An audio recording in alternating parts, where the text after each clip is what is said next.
So where we last left off, what we had was the establishment of the Scarlet Order, which, begins to set our pattern for how we're going to move forward.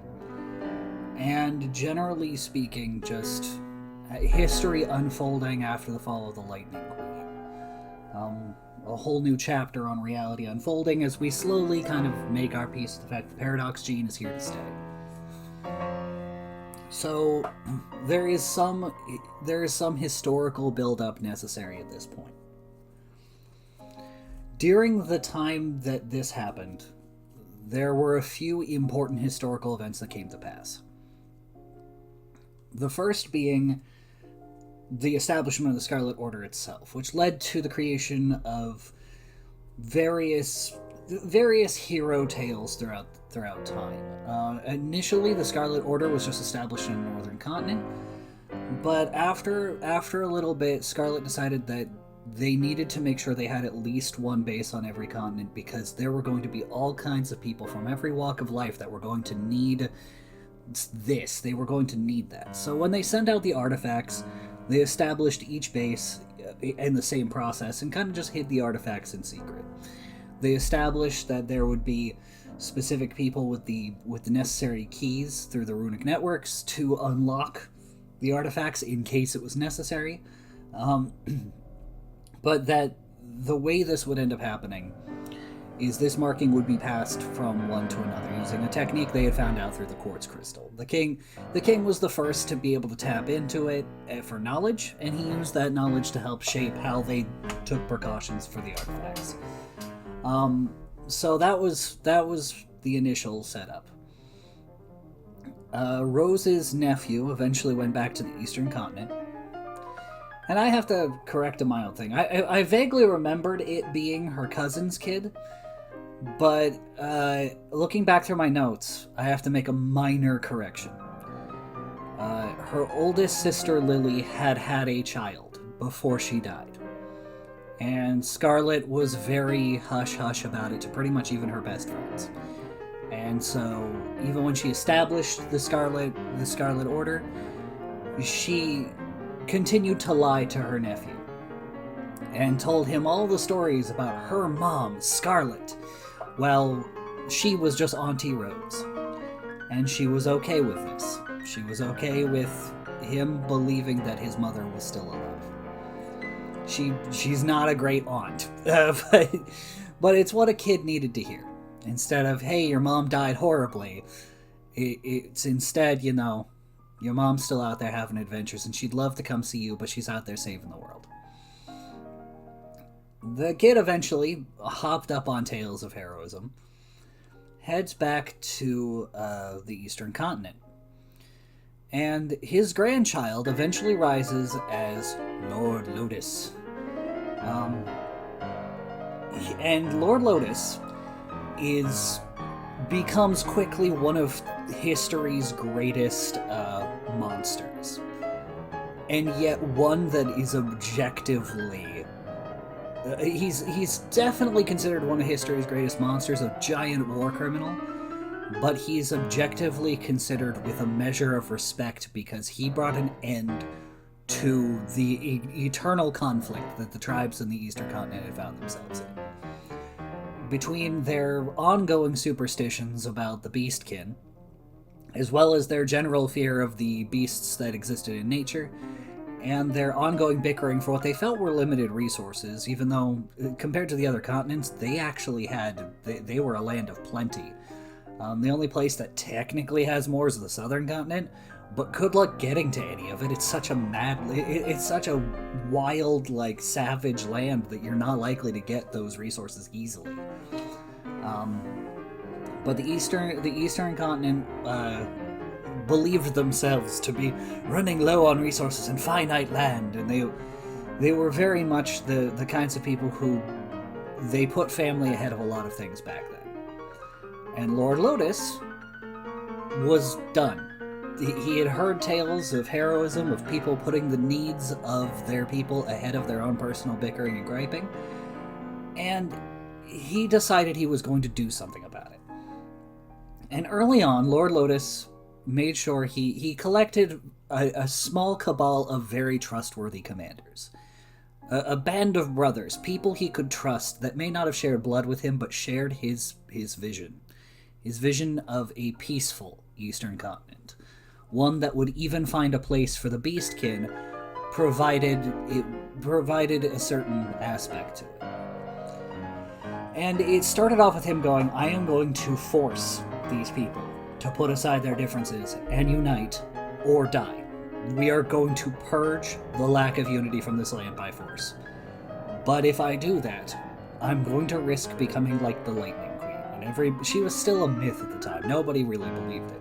But he's like, if I try and force change, I've heard from my grandfather how that went down, how my great-grandmother went and saved the world from somebody who was so intent on uniting it that she lost herself and became a monster. I'm risking that very thing, and so I ask of all of you, be ready, for if I become the monster, I'm going to need you all to put me in my place. And unlike the actual Nobunaga, where it's not clear if that's what he was really doing, Lord Lotus actually did trust his commanders enough for all of them to be aware of this. This was a request he had made. If any of them felt he had gone too far, they were under orders to take him down and to take his place and lead the everything in a more honorable direction. Problem is, Lord Lotus was a monster in combat.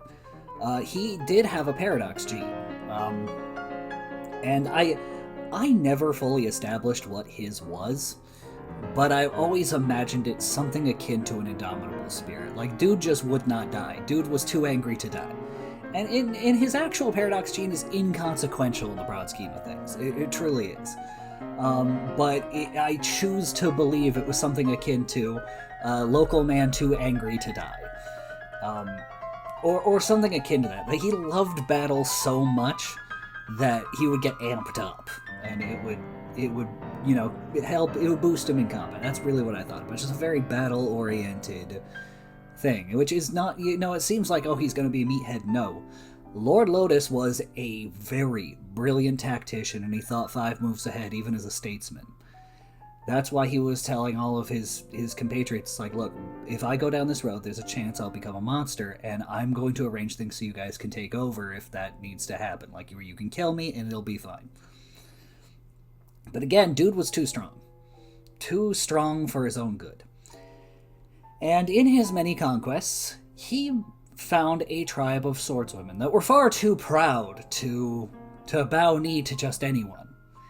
And he did what he did with most cultures, which is wipe all of them out. Except one. One of them found merit to his strength.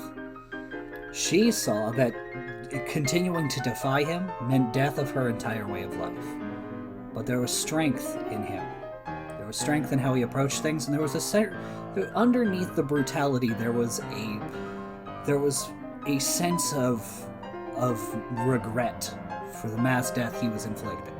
Like, this was a necessary evil. As much as he enjoyed battle, he didn't enjoy the end results of battle, which she found fascinating.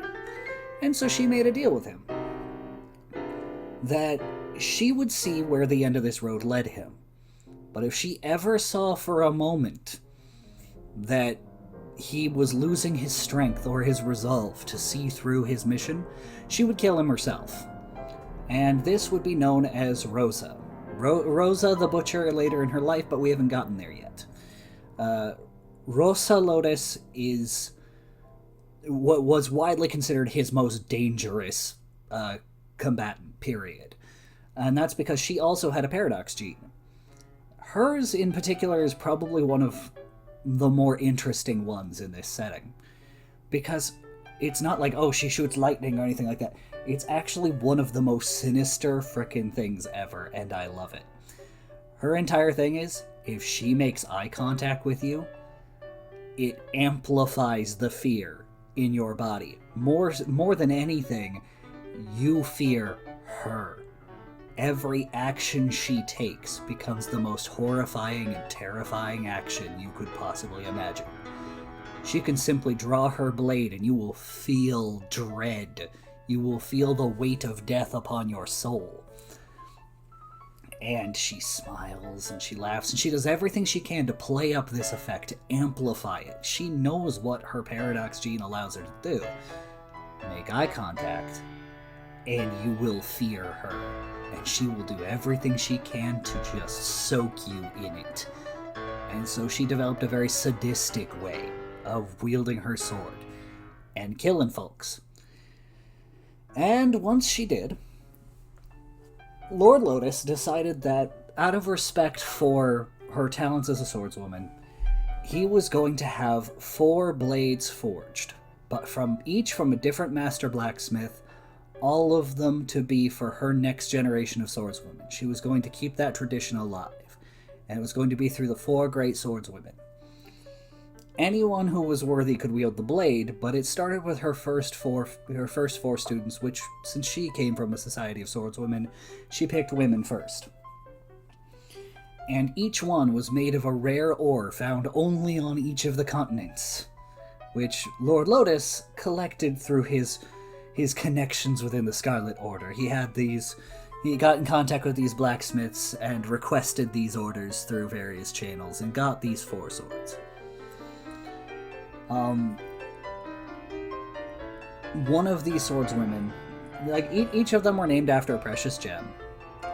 I think only one of them is vaguely important to the plot, but the concept of these 4 swords and the materials they were made of does become important later.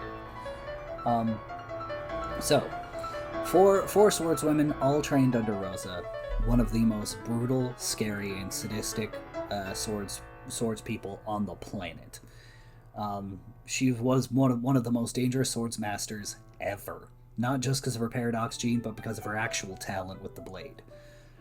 There was only 2 people who were better with a blade than her. The first was her husband, Lord Lotus. Now again, that could be his paradox gene taking him over. Combat-oriented one, doesn't matter. But he was capable of matching her. He was able to at least not die to her. And the only other one that could possibly... He could consistently beat her, but he kept hesitating when it came to Lord Lotus. But conceptually on paper, she knew this guy was able to defeat Lord Lotus in a fair fight, if it ever came down to it. And that would be Wynne. Wynne Salvia. And that's Wynne spelled Wynne. It was based on the color wine, but it's Wynne. Wynne is kind of my Mitsuhide Akeshi stand-in. Lord Lotus's campaign took quite a while to expand across the entire continent because war, when you don't have engines like we have now, you don't have flying machines, takes a long time. And one of the young officers that happened to try and defend his lands from Lord Lotus and his army was Wynne. So Lord Lotus, respecting his strength, took him under his wing, made him his pupil, and let him in as one of his warlords. And the other warlords respected it, because just as Lord Lotus had taught, it was his strength that spoke for him. Wynne was a very talented, very skilled combatant, and rather merciful as well. He was a merciful and honorable man. He didn't believe in striking unless it was absolutely necessary. And that was a part of why, while he would defend himself against Rosa, as he did not agree with her less than fair methods, he absolutely respected Lord Lotus because he knew the man did not do this out of malice but out of necessity. And even the burden of sanity loss from all of his war crimes was a necessary sacrifice for the greater good. Over the course of this, Wynne would eventually fall in love with Lord Lotus's daughter. The two would be madly in love, and eventually they would have their first child, Burgundy. And when Burgundy was still but a tot, before he had even the wherewithal to think, Wynne had decided that for the sake of his children, things needed to change. Not because he wanted power for himself, but because there had been a change in his mentor and master. See, traditionally, for most of this campaign that Lord Lotus had led, it didn't matter what you were. If you were strong, you were given the same rights, same treatment as everybody else.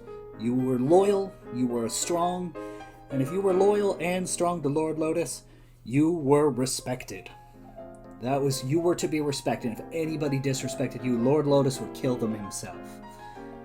But after a while, he began to take on a more sadistic view, and it mostly applied to the Beast King, because they were the only ones durable enough to survive half of what he would do. But the idea was that he would press people who had just barely survived. People who were too weak to stand up against him, he would press them into servitude. The weak would serve the strong. Usually, they would be slain.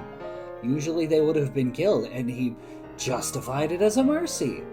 Behold, I have spared you your life, for everybody has claimed that I am so sadistic so as to kill the innocent, the weak, the helpless. And Wynne began to recognize this is not a mercy. This was a form of torture, a form of madness. Because instead of sparing these people their lives, he was locking them into a state they could not escape from, where their lives were at the service and whims of those above them. And it didn't matter if a servant began to show signs of strength. They were not elevated. They were beaten and made an example of. And Lord Lotus would laugh, which isn't the way that they had been running things up to that point. Wynne himself had only gotten his position by earning it. So Wynne, upon speaking with Rosa, communicated his fears that Lord Lotus was losing himself to his psychosis. And Rosa, not able to act per se because of her own stance, which is Lord Lotus had not lost his resolve. If anything, he had become more dedicated to his cause of uniting the world through force. But she hated to see the man she loved turning on his own ideals. So, recognizing that this man could not hold the nation together, all he could do was force it together. And once he had completed his mission, the whole thing would collapse under his oppressive rule. She agreed to help Wynne, especially out of kindness and love for her daughter and for her grandchildren. As she looked at Burgundy, she knew this wasn't the world that Burgundy would be able to run, especially because their family would be accursed if they did nothing. The Lotus name had been tainted by the war crimes of the grandfather. And so Rosa helped Wynne to plot what would eventually become an infamous moment on the Eastern Continent. Wynne would, while all the other officers were out on campaign, would approach Lord Lotus in his private garden. And while many people debate whether or not it was truly a fair match, and whether or not he was truly bested at his greatest, or if somehow Wynne had used trickery, Wynne slayed Lord Lotus in his own private garden. His body was later found in his own river. Wynne was tracked down by a tribunal, and he explained that Lord Lotus had made the request that he did. That should he ever truly lose himself and become the monster, it was the obligation of his officers to slay him. In the eyes of the public, yes, he had committed great war crimes, but approaching him the way he was, slaying him in this dishonorable way, this way that was away from eyes, nobody could confirm. They didn't know if it was poison. There was all kinds of rumors of how this was just a power move to claim the spot for himself. That Wynne was just as bad because he was taught by Lord Lotus. Everything he knew was from the war criminal. The other officers tried to make a defense for Wynne and his family, but they found that that was going to be a hard sell with the public. So they arranged for an exile. They would send the beastkin that had survived Lord Lotus's treatment to the southern continent and Wynne alongside them as kind of a charge for protecting. Anybody who believed his story was welcome to join him, but they would be exiled from the continent. The House Salvia was no longer welcome on the eastern continent. Their name would live on as an accursed thing, for they turned upon family, they turned their blade upon blood, and they clearly did so without an ounce of remorse, because Wynne was not about to apologize, and Rosa had played a part in it as well, and Rosa was infamous for her terrible crimes, so nobody wanted to do with that either. So, the members of House Salvia were banished to the southern continent. This gets us into the history of the Beastkin and the southern nobles. The Scarlet Order arrived about 50 to 60 years on the southern continent before the Lotus Wars kicked off. And when the Beastkin first arrived, it was on the far eastern shores. So they didn't get full notice of it until about 2 years into the conflict. But the Beastkin had arrived. The southern continent had never seen anything like the Beastkin before, and they believed them to be some kind of hybrid monsters. They didn't know what to do. And the Beastkin, who had just been hunted on the eastern continent and pushed to near extinction because they didn't want to cooperate with Lord Lotus, were not in the mood for negotiations with yet more nobles that seemed to view them as monsters. Wynn did the best he could to negotiate on their behalf, but he himself was this new element. For all they knew, he was the Lord of the Demons, the master of these beastmen. And it took a member of the Scarlet Order to come in, intervene, and bring a measure of peace. It has been only a few decades since then. I would say it's, if I had to say a for sure number, I'd say about 18, 19 years since the end of the Beastkin War. So tensions are still a little high, but the southern continent is also culturally considered roly-poly, because the continent in the south, after what Sean Phoenix did, life has been so hard for them that they really haven't had the convenience of bigotry. It's a luxury in their mind. Like, they may not understand your culture, and they're going to say some really insensitive things, but they don't actually hate you, and they're not trying to turn you away. Any bit of help is welcome. They just have no idea what you are and how you work. The minor nobles that have been keeping their land safe have opinions, but they also recognize it's better to have allies than enemies. So while they may look down on the lesser creatures, if you're sentient enough to hold a blade, they're not going to turn away your help. They're just going to be very condescending douchebags about it. And that's made racial tensions, while they are high, much lower than they would otherwise be. Because this was just an honest miscommunication. Everybody didn't know what was going on. Nobody knew about the Lotus War until Wynn showed up and kind of explained everything. And it took a member of the Scarlet Order stepping in for everybody to know he wasn't making it up. So Rosa had her fun, of course, but that's separate. We'll get back to this later. But that's where the tensions are with the Beastkin on the southern continent. After Wynn's departure, the remaining warlords were able to bring a measure of peace to the eastern continent. But there was a growing discontent, because many of the Beastkin still respected Lord Lotus's strength, but they didn't appreciate how they had been treated. And since there had been this slowly brewing standard to treat them as less than human, thanks to the very tail end of Lotus's reign, they were a little testy. But there was a movement within there that respected the ideals that Lotus had started with, which is, we are stronger than those who would dare push us around. We do not need to waste our time, stain our blades on worthless foes, because the man who elevated us in the first place may have lost his mind and tried turning on us, but the nobility he once embodied stands true. And so there was a whole movement. This whole movement was a whole bunch of Beastkin believing that if they, it was a protest movement, but it was like a non-violent protest movement. The idea that if they culturally proved their value, that if they proved beyond a shadow of a doubt that they were as good, if not better, than the non-Beastkins, that people would have to acknowledge their quality. People wouldn't be so bigoted and look down on them if they were obviously superior in pretty much every way. So that was a political movement that existed for quite some time. There were some that still had negativity and bitterness, but that was the general vibe. And the weird part was, there were some that took that vibe into the Scarlet Order, and when they found themselves going back to the north, and they found Beastkin that had still stayed on the northern continent, they brought that with them. And then that created a divide, because the Beastkin were used to having to prove their worth in the arena. There were some that were bitter about the reminder of that, about the old ways where they had to prove their worth in the arena or be oppressed by nobility. But there were others that recognized that that was an actual valid point.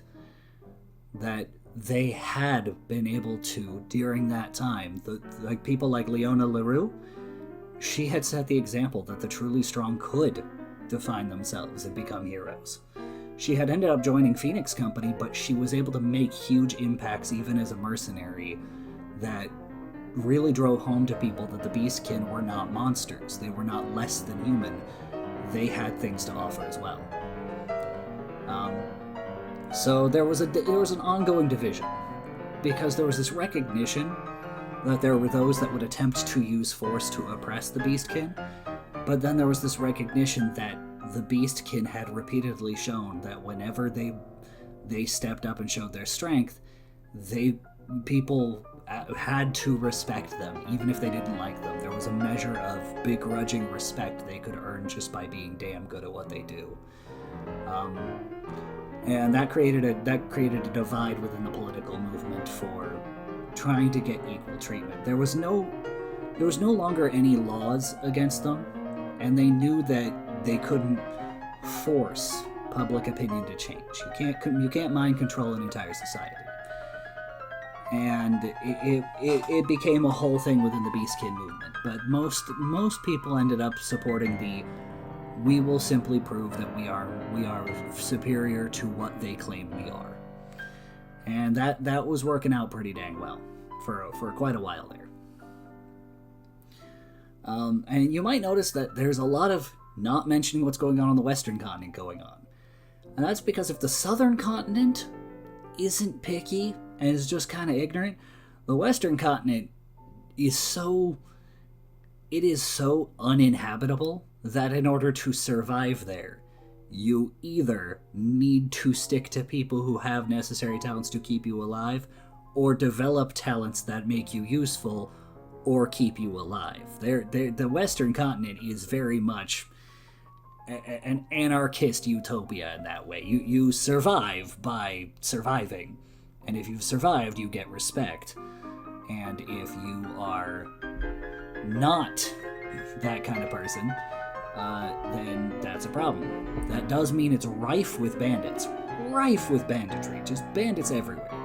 But it's also where you have some of the most, overwhelmingly intimidating members of the Scarlet Order to kind of keep peace and protect the towns, because you need people who are basically able to cleave giant monsters in half with one hand. So the bandits even go, I don't want to cross... You know Stabby Steve? I don't want to cross paths with Stabby Steve. He stabs things very well, and it's scary. They don't want to mess with Stabby Steve. They don't want to mess with a man called the Tempest. That's terrifying. Because it's Stabby Steve. At least you know what he does. But what the frick does it mean to be a Tempest? Oh, that's scary. You don't want to mess with that. So the Western continent is pretty much just... It will, throughout the series, basically stay the way it's always been. And that's a part of how Sapphire, one of the four swordswomen, was able to find a measure of peace over there. Because her blade was pulled from a metal that can only be found in the deserts in the Western continent. And so she's like, I'm going to go to where this metal was, and I'm going to figure out, how it's formed, and use that as a part of my techniques. So Sapphire went over there. And she was considered the, I think the way I said it is she was known as the Flowing River, because her sword movements were incredibly fluid. But the real trick to her blade was that it was highly conductive to electricity. Very, very, it was practically ionized. It's like, if there was a thunderstorm, you were basically screwed, because she had an insulated handle and a blade that was very receptive to electricity, so she can just stab you with it, get you jolted, recover it, and be fine. Or have it jolted, stab you with it, and be okay when pulling it back out. It was the whole shebang. And we'll get back to Sapphire in a moment. So that was the events on the eastern and southern continents leading up to the Magnum Opus series. Is the Lotus Wars and the fallout afterward. There's a little bit more to that, but we need to touch on something else first. While all of that was going down, there was a pair of princesses, for lack of a better explanation. One had the title of queen because she was the older sister, but it was Queen Luna and her sister Porcelain, and it was the LeBlanc family line. So it was it was the LeBlanc family line. And the extra layer to kind of wrinkle that is the order formed by the king, people who volunteered to give up their paradox gene. They were considered honorary members of the royal family, but they were shunted into these like libraries of sequestered knowledge. Things they had recorded from the crystal, things they had caught from other members of the Scarlet Order or other lands or from their own history. Just a vast library buried deep in the mountains. And they were the keepers of knowledge. They were there to keep an eye on things. If the Lightning Queen ever came back or somebody lost their freaking mind, they were the people that the royal family could count on. And so the royal family did change their name to LeBlanc after the white hair that they get from undergoing the process, which would pass down genetically after a while, so they would stop having their paradox gene ripped out of them. But anybody who had their paradox gene ripped out of them, which that still happened among the monks, their hair would go white and their eyes would turn blue. And it was LeBlanc. It was the LeBlanc line. And if you were a monk, you took on the last name LeBlanc. And if you were a member of the royal family, you had the last name of LeBlanc. So you had Luna LeBlanc and Porcelain LeBlanc as the regent and queen at the time. And Luna was a well-beloved queen by the people, but her way of running the country was not economically profitable. It was causing problems with the infrastructure, it was causing problems with the war economy, because it was still, it's not as monster-infested as the other continents. The northern continent still had its issues, both with weather and with creatures that lived there. And so while they had the Scarlet Order, there were some among the nobility and some among the corporations that were uncomfortable with relying upon the Scarlet Order, this uncontrollable third party, for defense of their lands from natural disasters and the wildlife. And so Porcelain would always be the one that kind of brokered these deals. She'd be the one that would, make the economy work, for lack of a better explanation. It was a level of corruption, but it wasn't too big of one. And while the people loved Luna because of all of her pro-citizen rhetoric and behaviors and endearing herself to them, Porcelain was considered the evil one, the corrupt one, because she was always seen with all of these corporations, all these politicians. And while she wasn't considered openly offensive, compared to her sister, she was the less trustworthy one, at least on paper. And this is where we come back to the Oceania family line. The firstborn child of the Oceania line would always maintain the cryokinesis of their ancestors. But it had an odd development had happened over a few generations where the firstborn would have a particular paradox gene manifest known as the black ice.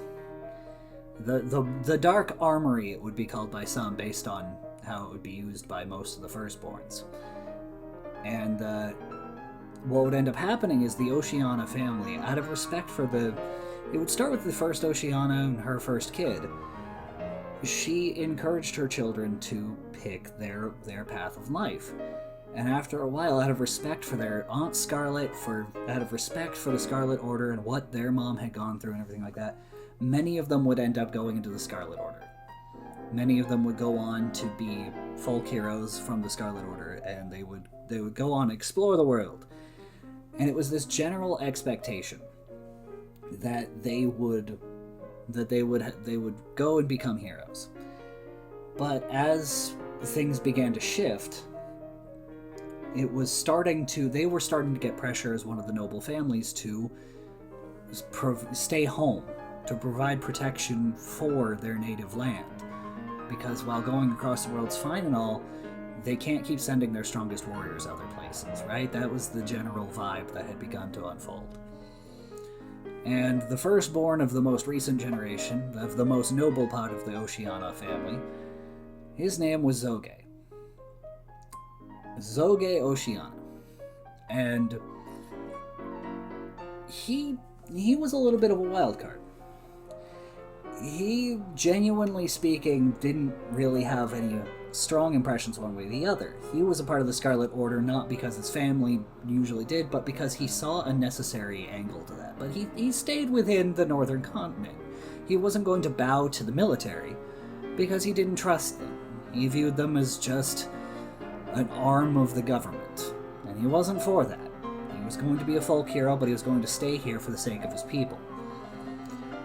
His sister, being the second, she was also very powerful, very skilled. The two trained daily. She had a form of cryokinesis, but one closer to their ancestor, the original Justinia Oceana. And he encouraged her. He genuinely encouraged her to continue seeking that path. And one day, his sister stopped contacting him. Stopped reaching out to him. He thought that was a bit odd. And when he went to investigate, over the course of it, he ended up crossing paths with the Queen. As he was investigating, he was tracing it back to the royal palace. He didn't know why his sister had disappeared, but he knew he was somehow connected to the royal family. That would get derailed pretty much as soon as he met Luna in passing. He didn't recognize her at the time because she wasn't in full regalia, and she wasn't the sort to really act like royalty. The two would end up talking, and she would take him to one of the libraries from their order, and they would sit there and they'd read books together about folklore, about history, and they would share all of their interesting insights, and over time, they would eventually have a child. But before that child could be properly named or anything like that, Porcelain had recognized that there was a problem. Her older sister wasn't showing up to as many government functions as she used to.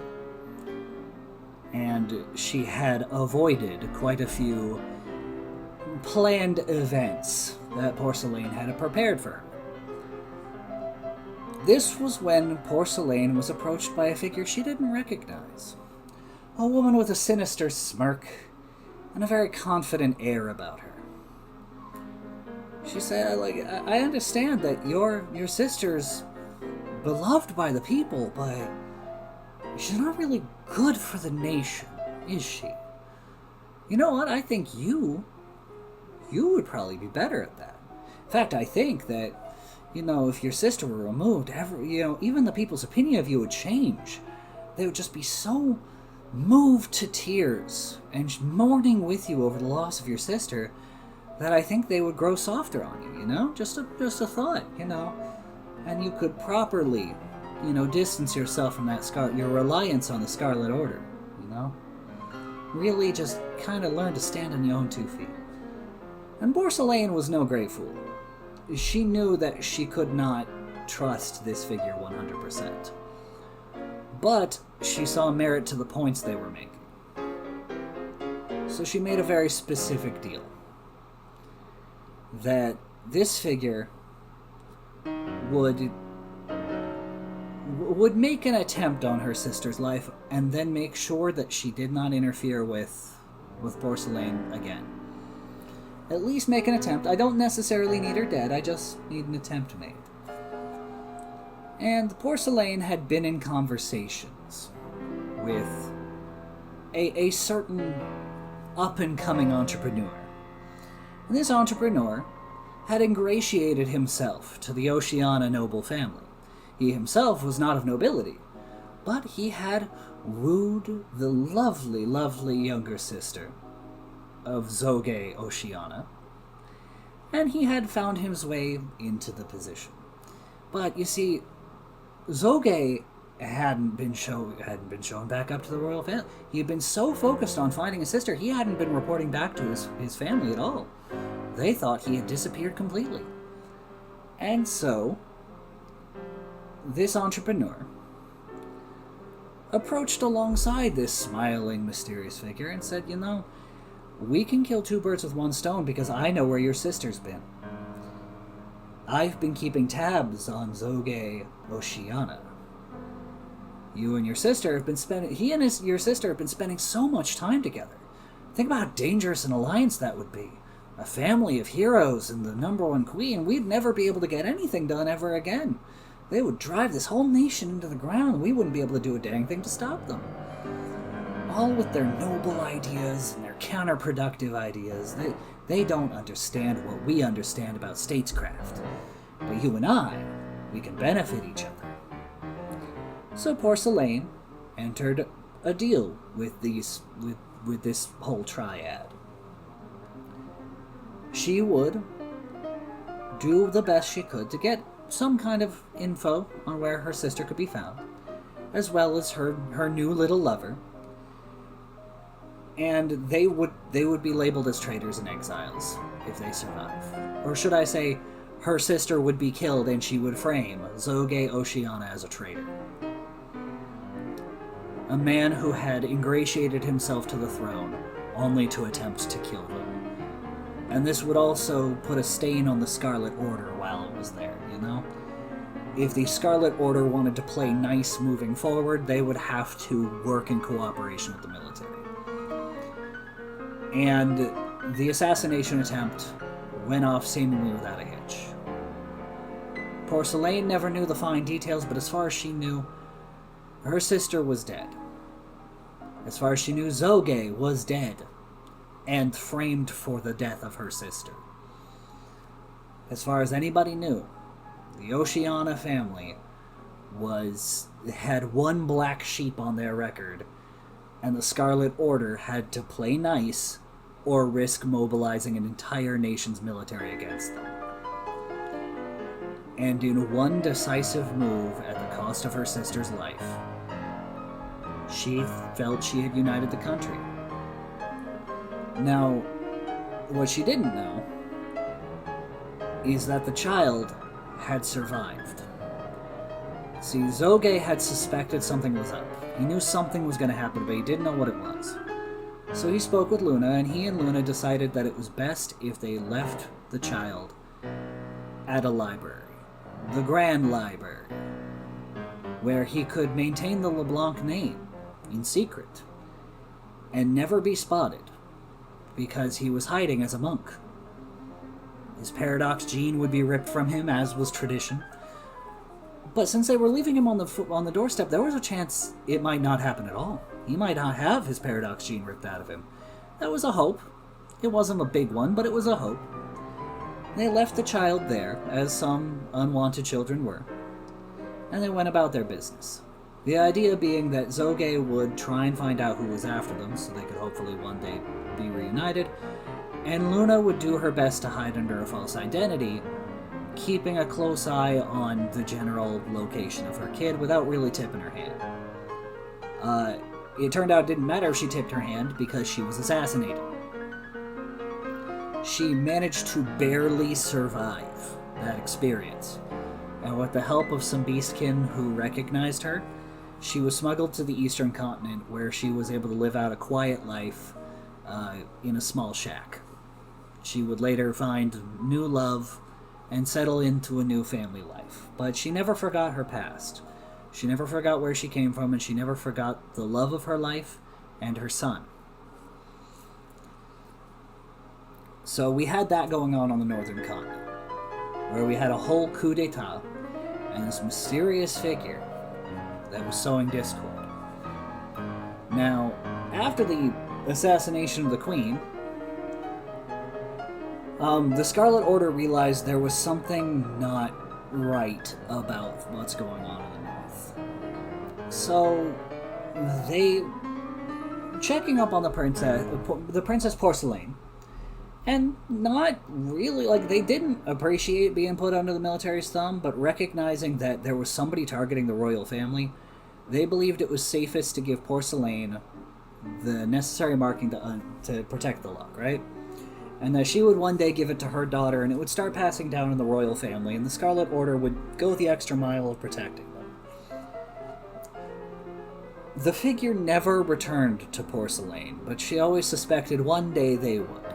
Whatever they were doing, she suspected one day they would come back to ask more things of her, given that they did her such a great favor by removing her sister. But Porcelain is also no great fool. Whereas her compatriot, the entrepreneur that was married into the Oceana line, seemed to think that everything was over, they finally had it all, it was great, Porcelain took a precaution, because her sister's body was never found. To be fair, neither was Zoge's. Zoge Oceana never was found. She didn't want to take that chance. So, she arranged in the underground, the criminal mercenary gangs that had formed from the various guilds as time went on. They degraded into less than savory work. She released a rumor through the underground that if anybody were to find the whereabouts of her sister and kill her, there would be a rich reward in it for her. And then she moved on with her life. After a while, she would forget that she had even put that out there, but it was still there, still mythical among there, passed around bounty boards and taverns all over the world over time. Everybody looking for the missing queen. Some for the purposes of trying to put her back on the throne, and others for that juicy, juicy bounty. And then we get to the more recent events, the more small-scale stuff. On the southern continent, there was a detachment of the Beastkin protesters who had grown unsettled. They were tired of how they were being treated, and they took the lessons they learned from Lord Lotus a little bit further, in a way they didn't think anybody who shared their blood would disagree, which is, if the only way to prove our worth is by proving our superiority, we don't mind doing it through armed force. And that was controversial because you should be able to do it without murdering people, so they had to keep themselves pretty discreet. If they were too vocal among their kind, they would get ratted out, arrested, and most likely executed as serial murderers, because they had been killing the non-Beastkins. They had been taking violent action that was not only destroying property but ending lives, and they didn't care. During that same time that started ticking off just a little bit, just ticking up a little bit, a gunman from another land, from the western continent, I told you it was going to come up, found his way to the southern continent. See, he had fallen in love with Sapphire, and his name was Bronzo. Bronze for short. And Bronzo had an interesting paradox gene, which I still like his. It's very technical, and it works well for a gunslinger. He can... I would call it teleportation, but it's not right. I would call it inertial displacement. Basically, if something is moving a certain direction, he can kind of move it further up along that current trajectory. Not what it would have done had he not done it. He can take its exact trajectory as of this moment, move it forward along that same line, and then it will like curve again. So, for example, if he was trying to snipe somebody, if he fired the bullet of the sniper rifle, he would have longer range than the average person, because even as it was starting to leave the barrel, he could take it as it was reaching peak momentum before it left the barrel, jump it like 200 yards out from where it was outside the end of the barrel, and it would have 200 yards of additional distance because he had jumped it further along its current trajectory. He can shoot through things if he knows where you are, because he can go, I know how thick this wall is, I know where you are, and if I aim for you through the wall, I can jump the bullet past the wall and you will get shot as though I had shot you through the wall, without damaging the wall at all. No damage is done to anything in between point A and point B. You can just bypass all material matter between him and the next point in the jump. He can do it with his own body, he can do it with other people's bodies, and the only limit is kind of an implied strain upon his stamina and health. So in the Western continent, Bronzo and Sapphire were a well-known quantity. And Bronzo and her had settled down in a place called Burnt Sienna. Just a nice... It was called that because it was pretty much sun-baked 24/7, but they had found a measure of peace there. And they were even raising a nice kid there, a young kid, and they had pissed off the wrong people. So one day when Bronzo was out running supplies for the town, he came back and the entire place had been destroyed. And Sapphire had not been slain by the bandits, but upon finding the corpse of their child, it was too much for her and she killed herself. Because in all of her fighting to protect the town while Bronzo was gone, they had circled around and killed their kid. And she couldn't handle that. They had lost their only child, and it was too much grief for her to handle alone. She didn't even know if Bronzo was going to survive to come back, and she killed herself.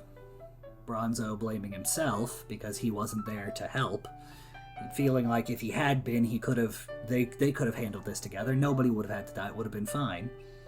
And blaming himself for having pissed off the bandits in the first place, the same way she did. She thought she was responsible because the two of them had stirred this pot together. He took her blade and brought it south to a blacksmith that happens to be related to Sean Phoenix. And she was one of the best blacksmiths of her time. She really was. And I say was for a reason, because we're coming up on the end of the events right before the novel begins. She was an amazing blacksmith. She had taken all her lessons to heart, and she didn't want nothing to do with this hero life. She didn't want no Scarlet Order. But she knew heroes protected people, and they would need good equipment. So she was considered the blacksmith to heroes during her time. She had been blacksmithing since she was but a wee child, and she had only gotten better. She'd even improved upon the techniques of her forebears, as is tradition. In her family, every blacksmith in the line had to improve the technique at least by one step. You had to have one additional step that you added that improved things, not just for the sake of it, but genuinely added to the art. And in her particular case, she was very good with working with more difficult metals. She had a particular metal that was unique to the southern continent that she would blend with other hard-to-work-with metals that would make them more malleable but also more durable. It was that nice blend of it bends more easily but is harder to break. And so it was very interesting in that regard for her to add that kind of composite metal ideal. And she had married a baker. And this is no normal baker. The dude went into the wilds himself to collect his ingredients. The guy genuinely knew his way around the woods inside and out. He knew where to gather his ingredients. He knew how to avoid danger. Wasn't usually a thing. The town they're in, however, had a general rule, and it's part of why she settled there. They did not like members of the Scarlet Order, and they didn't like adventurers, because the idea is that if you're an adventurer or you're a part of the Scarlet Order, you would always bring trouble with you because you go out there looking for it and you bring it with you. Whereas if you mind your own business and you take care of the people around you, you can have a nice and quiet life. They were a very isolated village. They didn't really have many travelers, and they didn't mind travelers so long as they kept moving right along and they weren't adventurers. So when Bronzo came there looking to leave his adventuring life behind, he was asked to stay on the outskirts of town. He was given a small shack to stay in out there, but they didn't want him in town. They didn't want whatever he had with him, whatever he brought with him to try and get away from, they didn't want that in their town. But he had brought he had brought Sapphire's sword with him to Lady Blacksmith Phoenix. I had a name for her once, I've forgotten it, I don't think it's in my notes. But he had brought it to the blacksmith of heroes. And she goes, "What are you wanting?" And he handed her his revolver and the sword that Sapphire had wielded, and he said, "I want you to find a way to merge these two weapons. I can't live without her. I want to carry her with me everywhere I go. Her death was my fault." And she went, "Look, I promise nothing. But if you promise to keep yourself quiet and out the way, I will absolutely try and do something for you." And thus the weapon known as Nirvana was born. Everybody makes fun of the gunblade from Final Fantasy VIII, which is kind of fair. Nirvana is half that concept. It's absolutely a revolver with a double-edged sword coming off the barrel. But the trick is, imagine the gunblade. Now imagine it's, instead of just it being a sword with revolver chambers and whatever nonsense, the reason it had revolver chambers is because it opened up to form a rail gun. So when in sword mode, the revolver grip would fold properly to make an actual, sword, instead of having to use a grip that is not designed to be used for swordsmanship. But when you used it as a pistol, it would open up as prongs, and you take advantage of the high electrical conductivity of the blade as a means of forming a railgun. And due to her particular techniques, it was practically, not completely, but practically recoilless. So it didn't have much more recoil than his revolver used to have. And with this, not only could he wield it like a blade and thus remember her and how she used to move and things like that, but he could still make use of it as a gun. So he could still keep his sharpshooting skills sharp. And he was very thankful for that. Eventually, her husband, the baker, and it was really odd, too. The man knew the forest inside and out, but one day the animals just deviated a little bit from their hunting trails. They happened along his path and were a little bit more aggressive than he was used to. And her husband, the baker, was killed by local wildlife. And she was so shooketh by this that she spent all night forging a blade specifically to go kill those animals, with the help of her son. At the age of 8, Cain Phoenix was robbed of both of his parents. His mom had successfully avenged his father, killed the entire pack, but her wounds and the strain combined, as well as her going out alone without backup, led to her death. She was driven mad by grief and died in the woods. Before Cain could lay proper eyes on her, Bronzo, who had escorted the child to go look for his mother, shielded his eyes and took him under his wing. Because he knew the tenets of the Scarlet Order. He knew a tragic backstory when he saw one, and he knew whether this kid liked it or not. He was going to end up joining the Scarlet Order and being some kind of folk hero of some kind. Be it good or bad or some kind of tragic ending, Cain was now on a path where he could not escape the inevitable. So for 10 years, Bronzo trained this kid to be a warrior, but he didn't train him like normal people would be trained. He didn't take him to the Scarlet Order because he felt he was too young. He still had a lot he was trying to overcome, and he still hadn't found himself. And he did his best. Bronzo wasn't too well educated either. He was on the Western continent. You just had to survive. That's pretty much what that was. But he taught Cain everything he knew about the job, everything he knew about the Scarlet Order, and he did it through folk tales, because that's kind of what it was all about, right? Fairy tales and folk tales are just the pastel-colored versions of history.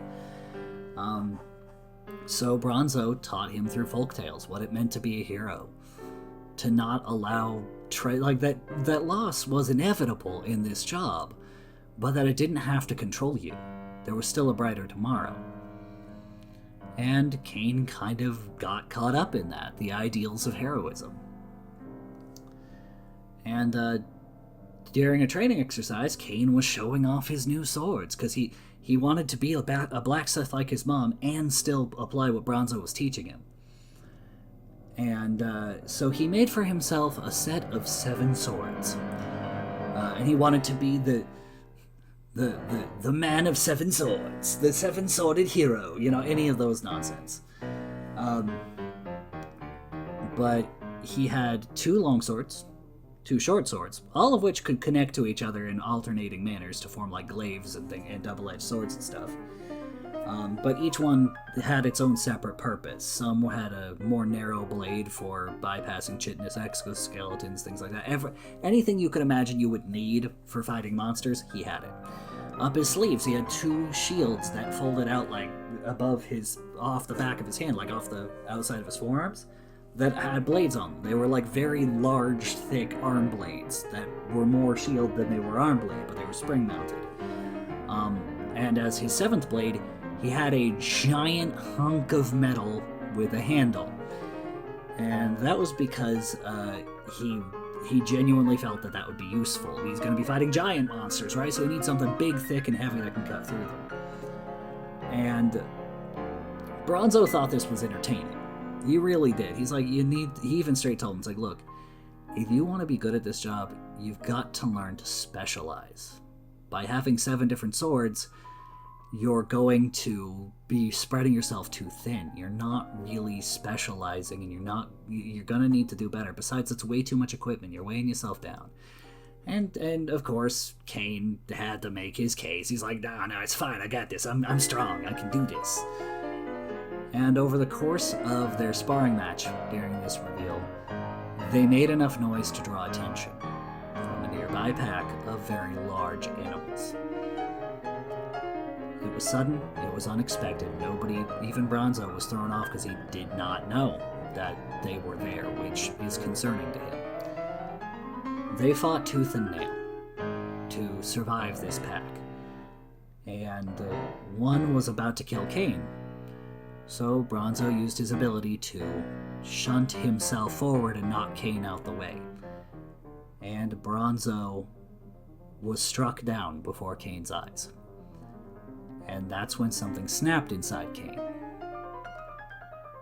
His paradox gene awakened, and he felt a warmth spread through his body. He doesn't remember much beyond that, but he has learned since then what his ability is. He has immense regeneration, and it's ludicrous. In fact, to the point in time where when he's using it, he can swing that massive blade like it's a normal old sword. And yeah, his bones will crack and his muscles will tear, but they will repair just as quickly. He gets tired from it and he will pass out. I mean, he'll pass out in perfect condition, but he will pass out from overuse. But he was able to survive that night. And for the next 2 weeks afterward, he's been fighting off these animals that are slowly coming out the woods towards his village, who seem to be getting more and more bold as time goes on. And I know this is the longest one I've had so far, but that is the setup for where we begin Volume 1 of the 4-volume series that I would call my magnum opus.